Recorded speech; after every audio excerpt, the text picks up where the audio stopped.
Hi everyone, this video is on exercise 12C question 1. So in this video I'm going to do parts A, B, D and F. And before I start solving these, I just wanted to remind you that whenever you have a function f of x in the form x to the power of n can be anything. It can be a negative number, it can be a fraction, whatever.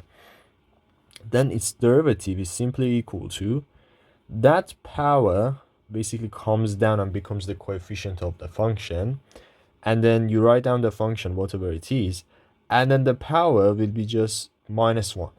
So that's how you can differentiate functions that are in the form x to the power of n.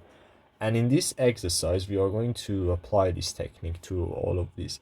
I'm not going to solve every single of them because some of them are just very similar and there is no point in repeating the same thing. So I'm going to start with part A, which is we have f of x, and that's x to the power of 7, and we want to differentiate that. So according to this form that I just wrote here, as you can see, that our function is in the form that we are interested, because we have x to the power of n. In this case, that's 7. So its derivative is equal to the power comes down, which is 7. Then we write down the function, in this case it's just x, and then the power is -1, which is going to be just 6. So that's the derivative. For b, again we apply the same thing. This time we have x to the power of 8, so it's going to be 8 times x, and then 8 minus 1 is just 7, so 8x to the power of 7.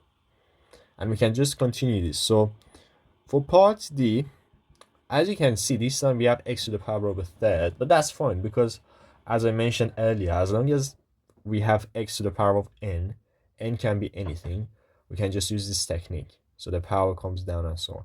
So in this case, we are going to have a third times x, and then the power is going to be a third minus 1, which is -2/3. So this is the answer. And finally, part F, which is a more interesting case here.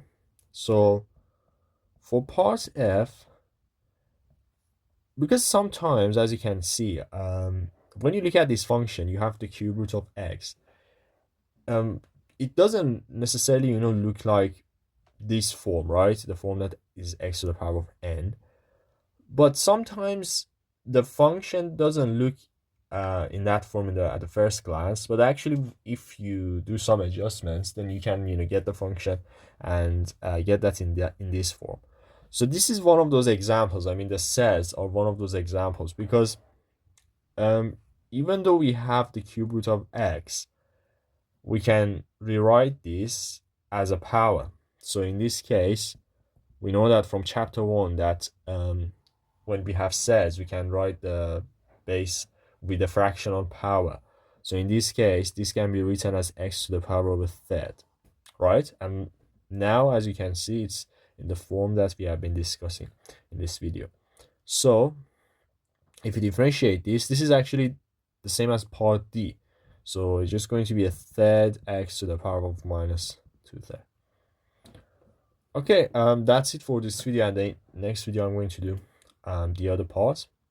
And thank you for watching.